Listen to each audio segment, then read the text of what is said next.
In today's episode, I'll discuss cheap suburbs in Geelong. When I say cheap suburbs, I mean cheap suburbs that are worth buying, not just necessarily the cheap of the cheap, but cheap that will actually perform well over the long term.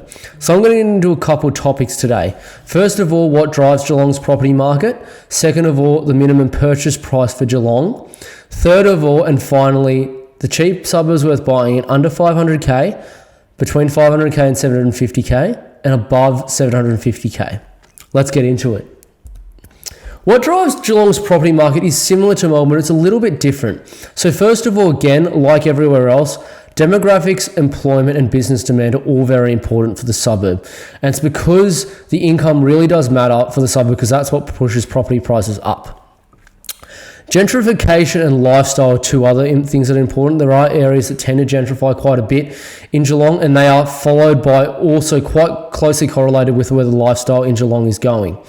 Walkability goes along with that too, because a good walkable neighbourhood generally has a good lifestyle. And the other thing you need to be careful of is the shortage of supply. So there's areas of Geelong that have non-stop unlimited supply in them, and just you need to avoid them like a bad concert or something like that. But anyway, look, your minimum purchase price in Geelong, believe it or not, it's actually around 450,000. Look, it's probably 450 to 470 to be realistic, and it is suburbs, but you can still actually get brick veneer homes for that. Look, you might have to do a tiny little bit of work to it, but it's still very good for what you get. Really, really good for that. So let's start off with suburbs that are under 500k. And the first one I want to mention, it's one that I do look at quite a lot, is the suburb in the north called Corio. So for those that don't know, it's about 10 minutes north of the CBD, and it's not far from the Avalon Airport either. It's between basically Nor Lane and Lara. That's where it is. Now, Corio, years and years ago, it used to be quite a heavy housing commission suburb. Probably not as heavy as Nor Lane, but a fairly heavy one. But in sort of the 2000s, a lot of that got sold off. So, look, the suburb doesn't have much public housing anymore either. So, look, sure, there is maybe about 12, 13, 14% in there, but there's not that much left. And it's really, should I say, in specific pockets. Some pockets are basically full of it, and it's a very few pockets, and others are actually perfectly fine. You wouldn't know it.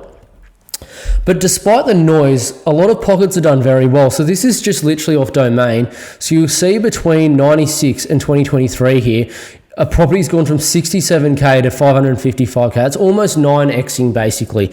It's some crazy numbers there.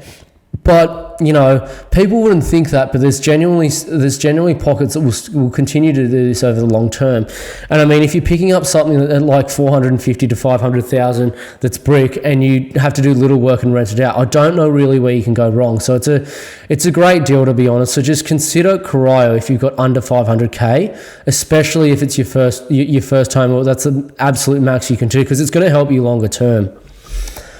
Look, another suburb, look, I could have gone with, you know, somewhere like maybe Nor Lane, somewhere maybe like Whittington, but, you know, Nor Lane's probably not a bad option in some pockets, but I didn't want to go with Whittington because it's just a little bit too far out of town, and it's, you know, it's towards Grovedale and further south. There's a lot of new estates going in there, and there's quite a lot of land there, so it's not good. So the suburb I'm going to mention is a suburb called Thompson.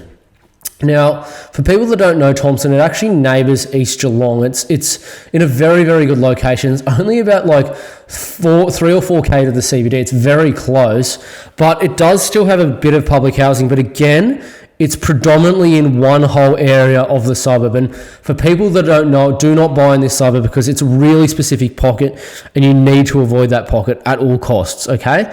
But you're still picking up properties in Thompson, I mean a touch under 500k, and you can still get brick veneer homes as well, which is insane.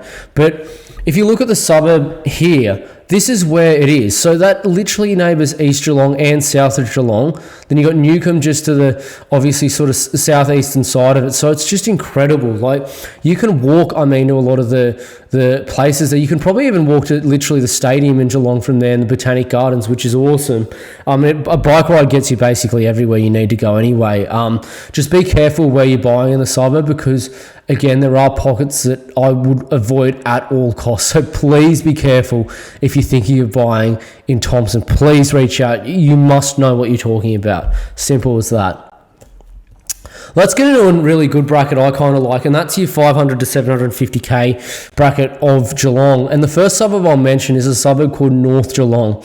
Look, North Geelong is probably one of your best suburbs as well in all of Geelong. It is actually starting to gentrify a little bit as well, particularly the southern pocket of it towards Geelong West. But you've got a lot of, it's one of the older suburbs of the town, so you have a lot of weatherboard homes there and a lot of old brick veneer homes there. A lot of them look like this, pretty well maintained, but I mean, it's pretty cheap in the pocket it's in. So North Geelong's basically just to the eastern pocket of Bell Park and Hamlin Heights there, but you're surrounded by quite expensive suburbs. Like North Geelong is actually similarly priced to Hamlin Heights and Bell Park, arguably a little bit cheaper than Hamlin Heights. So it's about your 600 to 650, 660, 670 kind of mark. It's pretty good. But I mean, like for where it is, it's got the train line, bus line, it's got plenty of employment around you. The southern pockets, you could literally, walk in a lot of the employment or even just ride a bike there. Close to Rippleside, Drumcondra, the waterfront precinct there. Really good. I mean, you can't really go wrong for getting something in the mid-sixes in North Geelong. It'll do comfortably probably 8% long-term if you buy the right street and the right property, which is really good, comparable with Melbourne. Probably one of my favourite suburbs you can still pick up for under 750k or around. Look, when I say under, I mean it's almost right on 750k. It's probably one of the best in the country, is East Geelong. So here's just where it is. It's just, I mean, right next to the Botanic Gardens. The Botanic Gardens is actually in East Geelong, and it's just a beautiful suburb. Like, there's basically no housing in it. I mean, there's tree-lined streets. You think you're in like the eastern suburbs of Melbourne or the inner north, like Ivanhoe, Hawthorn or somewhere like that in some of the streets. It's beautiful. I mean, it's walking distance to absolutely everything. And the serviceability in East Geelong is just insane. This is very high for a regional area. So you got your median weekly household income of $1,782 a week and median monthly mortgage repayments at $1,827. So weekly, they can almost basically afford their monthly mortgage repayments there. Look, all the good schools there, like East Geelong Primary. You got the actual Geelong High School there too. You're not far from Catholic schools either. It's such a good area, and like for Geelong, I think it is probably the best suburb in all Geelong, in my opinion.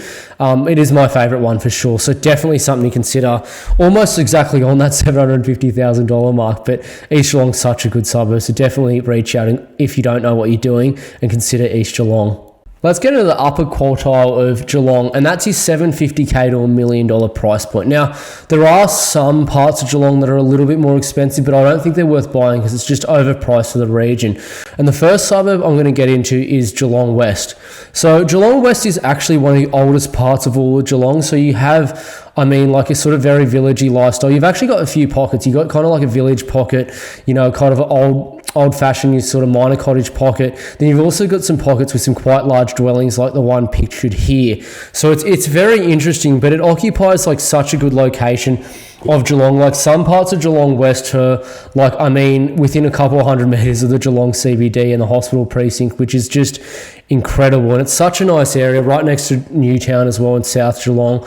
Really good. But look, the whole area really has gentrified over the recent years, and it's continuing to do so, and it's actually at that stage where it's just going to continue to be a better and better suburb. So if you just look here, between 2006 and 2021, so 15-year period, the personal, family and household income has more than doubled over that period, which is just insane, well above the national and state averages, and that's what's driving the market. So you got a lot of professionals moving here, a lot of, I'd say, stable families or families upgrading moving here, because you can't really upgrade from somewhere like Geelong West because it's one of the best suburbs in all of Geelong. So it's one of the things you probably should consider if you have the money to buy here. It's probably going to cost you about $800,000 to $850,000, but long term, this suburb has done about 8.8 to 9%. So it's a great suburb to buy in. Definitely something to consider if you have that kind of money and want to live or invest in the Geelong region. Finally, it might sound funny, but the final suburb I'm going to mention is the actual suburb of Geelong itself. So the suburb of Geelong itself is obviously surrounded by the CBD, right near the stadium, right near where all the jobs are and all that kind of thing. But look, this has everything. Like, it has as much as you would have in almost any Melbourne suburb, aside from probably, the Melbourne CBD. But it's got, it's right next to the stadium. It's got a walkable precinct, restaurants, cafes, villages, everything you can think of, every service you could think of as well. So you don't really need to go anywhere for it. But like, look, just to demonstrate to this everyone on this, you'll see here, this is just off walkschool.com.au. You'll see the light green patches is where it's very walkable, and Geelong is literally the most walkable suburb in the whole city. Unsurprisingly, the frontage of Geelong, I was there recently, actually looks, I'd say very similar to somewhere like Glenelg in South Australia for people that have been there. But it's just beautiful, really good, feels quite safe. I mean, and this area is just going through the roof, and it's going to continue to do so, especially with prices around, like 920,000 in this suburb. So you can't go much better than that, to be fair. So definitely consider Geelong if you've got, the budget to do so. So great suburb. But anyway, I hope everyone's enjoyed watching this video. I really thank you for watching it. Please subscribe to the channel if you do have enjoyed this and you want more episodes like this, and just request what you want below. And for those really serious about getting in the market or just struggling to get into the market, please reach out either via the contact details in the description below, or just go onto my website and you'll find literally a place where you can actually book a consult free of charge for about 15 to 20 minutes or so. No problems at all there. And for those really serious about building a big property portfolio, please go onto my website, and what you'll find there is something called Premier Properties. Premier Properties is properties with a total return immediately of 13% or more. So that is your 30-year capital growth plus your immediate gross rental yield. What I look for here is a high percentage of rental yield here. So usually a high percentage of capital growth. And the reason for that is because capital growth stays stagnant over the long term, whereas rental yield slides down. Because capital growth over the long term will do 7 to 10%. Rental yield can only do 3 to 4% over the long term. Now, why you want this to happen is because rental yield is percentage of your asset value. Hence, you want your asset value to go up. Now, over the long term, because rental yield slides down, your internal rate of return will be high if the high component of your total return is capital growth. So that's the reason I do it. But anyway, I appreciate everyone watching. I really hope you enjoyed watching this episode. So thanks everyone again. See ya.